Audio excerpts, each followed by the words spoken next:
یوې زنانه ته د حیض بیماری راغلی وي او د دې په وړاندې څوک د سجدي والا آیت د قرآن کریم ولولي نو آیا په دې باندې سجده لازمیږي که نه پې لازمیږي؟ یوه مسله دا ده. بله مسله دا ده چې د حیض په حالت کې دا قرآن لیکلی شي که نشي لیکلی. ګوره ټچ کولی خو نشي، راغستلی خو نشي، تلاوت په یاد هم نشي کولی، خو د قرآن د آیاتونو لیکل د حیض په حالت کې دا کولی شي که نشي کولی. بله مسله دا ده چې د حدیثو درس یا د حدیثو کتاب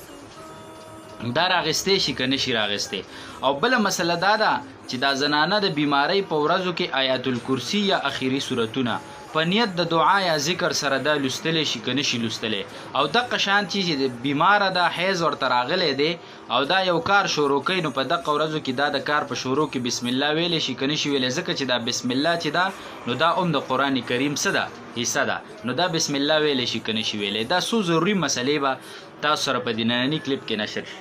ګوره اول مسله دا ده چې د حیض یا د نفاس په حالت کې زنانه په وړاندې چا آیت ته سجدي ولوستو نو ګوره آیت ته سجدي که دې په خپله وي او یا ستا په وړاندې چا ولوستو تا واورېدو نو سجده د باندې لازمیږي. خو چې کومه زنانه د حیض یا د نفاس په حالت کې ده او د هغې په وړاندې چا آیت ته سجدي ولوستو نو په دې باندې سجده را تلاوت نه واجب کیږي. دا ځان سره یاد ساتئ. که داسې ده چې د حیض یا د نفاس نه پاکي راغلی ده خو لا غسل یې نه دی کړی نو په دقه حالت کې که چا دا آیت ولوستو نو بیا به په دې باندې ګوره سجده را تلاوت څه کیږي، دا به لازم کیږي. د دې مثال به بیا د جنوبي انسان په شانې لکه سړی د جنابت په حالت کې دی او د په وړاندې چا د سجدې آیت ولوستو نو په ده باندې سجده واجبیږي، نو دقه شان به بیا په دې زنانه باندې هم څه کیږي، دا به واجبیږي. بله مسله دا وه چې د حیض په حالت کې قرآن خو ټچ کولی نه شي، نه تلاوت په یادو کولی شي، نه قرآن کې، خو د حیض په حالت کې دا قرآن لیکلی شي که نشي لیکلی. نو قرآن لیکلی شي خو په شرط د دې چې په کومه پاڼه باندې په کوم پیج باندې دا قرآن لیکي او آیاتونه لیکي که نه نو هغه به ټچ کوي نه. نو دا خو ناممکنه وي چې لیکل کوي او پاڼه نه ټچ کیږي. نو که نه ټچ کیږي خو لیکلی شي او که نه پاڼه ترې ټچ کیږي او په هغه پاڼه آیاتونه هم لیکي نو دا ورله بیا جایز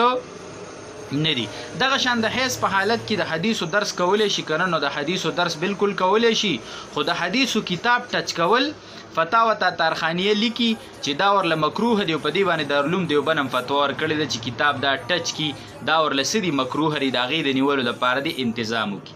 بله دا ده چې د حیض په ورځو کې دا نو آیات الکرسي یا اخیری صورتونه په نیت د دعا او د ذکر سره دا لوستی شي که نه. لکه بعضې خلک سحر ماښام اخیری صورتونه وایي آیات الکرسي وایي، ماسخوتن چې وده کېږي نو آیات الکرسي وایي. نو په نیت د دعا او د ذکر اخیری صورتونه او آیات الکرسي د دې د لوستلو گنجایش شته، اجازت شته، خو په نیت د تلاوت به ګورې نه لولي، دا نیت به نه کوي چې دا د قرآن آیاتونه دی او زه د دې تلاوت کوم، بیا ورله دا ناجایزه او ګناه ده. دغه شان زنانه یو کار شروع کوي او دا د بیماری په حالت کې ده نو دا دغه کار په شروع کولو کې بسم الله ویلی شي که نشي ویلی، ځکه بسم الله هم د قرآن کریم حصه ده. نو د هر کار په شروع کولو کې که زنانه د بیماری په حالت کې ده نو بسم الله باقاعده ویلی شي. دا خو په نیت د تلاوت نه وي، دا نیت خو نه کوي چې دا د قرآن آیت ته وزي تلاوت کوم، بیا خو ورله ناجایز دي. او که صرف د برکت دپاره د یو کار د شروع د ذکر او د برکت دپاره په دغه نیت باندې لولي نو بسم الله باقاعده لوستلی شي. دا څو ضروري مسلې وې زما محترم ورونو، او زمونږ تقریبا نیم امت چې کم دی زنانه هغه په کورونو کې دي. نو څه زنانه خو ډېرې موږ سره په دې پیج کې هم شته دی چې هغوی با پرده طریقې سره دا مسایل اوري او بیا د دې باقاعده تپوسونه هم کوي. څه خو به هغوی ته ورسي، هغوی به نورو زنانو ته ورسوي، خو تاسو چې کوم دی په خپله ستاسو فریضه جوړیږي چې تاسو یې په خپله زده کوئ او تاسو یې خپلو زنانو ته ورسوئ. جزاکم الله خیره، احسن الجزا. یو ښځې او خاوند ډیره زمانه د یو بل نه جدا تیر کړه او په دغه جدایي کې خاوند ښځې له طلاق ورکړو، نو آیا په دې ښځه باندې عدت تیرول شته که نه بغیر د عدت نه دا د بل چا سره نکاح کولی شي؟ ګوره جي خاوند یا مسافر دی بهر ملک کال 2-3 تیر کړه او په دغه جدایي کې ښځې ته طلاق ورکړو، یا خاوند خو کور کې دی خو د ښځې سره څه اختلافات او تنازع راغلی، ښځه د پلار په کور کې ده او د پلار په کور یې کال 2-3 تیر کړو، د هغې نه پس خاوند طلاق ورکوي، نو آیا د دې دومره جدایي باوجود به هم دا ښځه اوس عدت تیروي نو بیا به بل بل سره نکاح کوي کنه عدت تیرول په دې باندې نشته دا مسله را سره جی معلومه کوي په نننی کلیپ کې ګوره جی اول دا خبره او پیژنه چې یو ښځه یو سړي په خپل منځ کې نکاح وکړله کنه او د نکاح نه بعد د دوی کورواله نه شوی یو پیره دی ولې نه او نه خلوت صحیحه شوی دی ټیک شول نه کورواله شوی یو پیره او نه خلوت صحیحه شوی خلوت صحیحه دی ته ویجی چې دا ښځه او خاون په داسې یو موقع کې دوانه یوځای شي چې کدوی ازدواجی تعلق قائمي کورواله کوي نو اس قسمه رکاوټ ورته د یو طرف نم نشته دی ټیک شول کنه نو دې ته خلوت صحیحه وای نو کو د خلوت صحیحه او د کوروالی نه مخ کې دی خاون ټیک شول د ښځې ته طلاق ورکړه د کمې سره چې نکاح کړی دا نو بیا خو په دې ښځه باندې عدت تیرول دا نشته دی خو که د خلوت صحیحه او د کوروالی نه بعد ورله طلاق ورکو نو بیا په دې ښځه باندې عدت تیرول څه دي جی دا لازمي دي خو اوس دلته پکې ډیره زمانه جدایي راغلی نو دا ځان سره یاد ساته دا جدایي دي 10 کاله ولې نه دا جدایي دی 10 کاله ولې نه دا به په عدت کې حسابېږي نو په عدت په اثر هم نه غورځي څنګه به په عدت کې نه حسابېږي څوک دا نشي ویلی څوک دا نشي ویلی چې دې ښځې خو ډېره زمانه د خاوند نه جدا تېره کړې ده نو بس دا په عدت کې حساب کوي ټیک شوله که نه نو دا به په عدت کې حسابېږي نه ځکه عدت د طلاق نه بعد راځي ګورې عدت کله راځي چې کله خاوند طلاق ورکړي د طلاق نه بعد راځي او دا به په عدت څه اثر هم نه غورځوي څنګه به پې اثر نه غورځوي دا به څوک نه وایي چې دې ښځې اسې ډېره زمانه د خاوند نه جدا تېره کړې ده نو که طلاق یې ورکړو نو هغه جدایي دې په څه کې حساب شي هغه دې په عدت کې حساب شي نو دلته به سم نه کوي دا به په عدت باندې اثر هم نه غورځي نو دا مسله دی تاسو ته سوي دا تاسو ته یاد وي چې په دې ښځه باندې چې کورواله ورسره شوی په نکاح نه بعد یا خلوت صحیحه شوی دی نو دا به خامخا به په دې عدت تیرول سي دا به لازم او عدت څه دی نو عدت دا دی چې کله خاوند طلاق ورکي نو دا به 3 بیماری تیری ټیک شوله کومې زنانه ته بیماری راځي نو 3 بیماری به تیری نو د 3 بیماری نه چې څنګه پاکي راشي کنه نو بس د دې عدت څه شو جی دا مکمل شو او که 3 بیماری نوی بیماری نه راتله د یو زنانه نو 3 میاشتې به دا څه به کوي دا به عدت تیری چې 3 میاشتې کله پوره شولې نو د دې عدت څه شو جی دا مکمل شو او که د کومې زنانه په ګېډه باندې اولاد دی حمل دی نو که هغه حمل کله پورې هغه حمل چې کم دی نو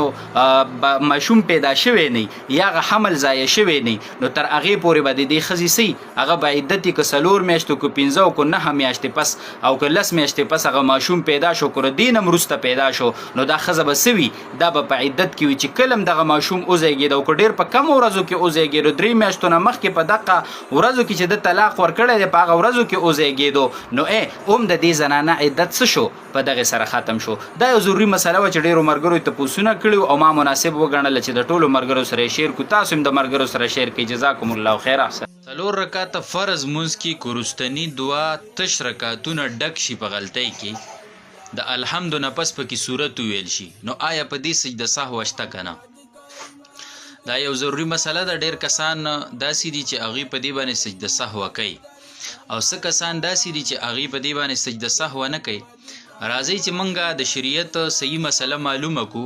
چې د چا نه په 4 رکعته فرض مونځ کې وروستني 2 تش رکعتونه په غلطۍ کې ډک شي نو آیا په ده باندې سجده سهوه لازم ده که نه ده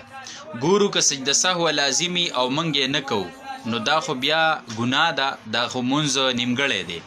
او که سجده سهوه نه او موږ یې کوو نو دا هم بیا غلطي ده نو لہذا مونږ له اصل مسله معلومول پکار دي مسله دا ده جی چې د 4 رکعته فرض مونځ وروستني 2 رکعته تش چې دي یعنی چې کوم کې صرف الحمد ویل شي او صورت پکې نه ویل شي دا د سړي نه په غلطۍ کې ډک شو نو دلته د سجده سهو مسله هغه داسې ده دا سورت فاتحه چې دا الحمد تر د ولد والی نه پورې دا سنت ده په وروستنو 2 تشو رکعتونو کې دا الحمد چې کومه ده دا سنت ده او د دې سره صورت ملاوخل نه واجب دي او نه سنت دي نماز کې مسائل کا انسائکلوپیډیا چې کوم کتاب مولانا مفتی انعام الحق صاحب لیکلی دی د هغې په اول جلد غالبا 417 صفحه کې هغه دا وایي چې یاره دا سنت دي دا سنت دی د دې سره صورت ملاوخل خود چې کله د مفتی انعام الحق صاحب سره رابطه شوې ده نو هغه وایي چې دا غلطي د مصحح نه شوې دا د کاتب نه شوې چې دلته دې ته سنت لیکلی هغه وایي چې اصل عبارت دا ما په کتاب کې لیکلی چې دغلته د فاتحې سره د الحمد سره صورت ملاوخل نه سنت دي او نه واجب دي اوس اصل خبره تراشه جی کو دغلته یو سړي د فاتحې سره ولد والی نامین نه پس د صورت هم یو ځای کو یعنی 4 رکعتونه ډک وکړه دې ته سوچ کوه ښه 4 واړه رکعتونه د فرض ډک وکړه لومبني خو هسې هم ډک دي او رستني دواړه هم ډک وکړه نو دا مسله یاده کړه چې په دې باندې سجده سهوه نشته دی دغه صورت ملاوخل د الحمد سره نه سنت دي او نه واجب دي خو که چا ملاو کو نو په دې باندې سجده سهوه نشته دی نو موږ تاسو له پکار دي چې موږ صحیح مسله زده کو ډیر کسان داسې چې ګوره په دې باندې سجده سهوه کوي ناغي اصل کې په مسله باندې نه دی پوهه تشرکاتونه ډک شو کته امام کته ځان لې او د فرض رستنی 2 تشرکاتونه ډک شو نو ګوره په دې باندې سجده سهوه نشته دی نو دا مسله په ذهن کې واچوي ګوره یو مسله چې د دین زده شي په دې باندې الله څومره اجر ورکوي په هغې به انشاءالله را روان کلیپ کې موږ خبره کوو نو تاسو دا مسله په خپل هم زده کوئ او نورو مسلمانانو رونو ته هم ورسوئ شاید چې ستاسو د وجې نه د مانځه د فرض مانځه یو مسله یو سړي ته زده شي نو چې هغه پې عمل کوي نو هغه ته به هم الله اجر ورکوي او تا ته به هم درکوي جزاکم الله خیره احسن الجزا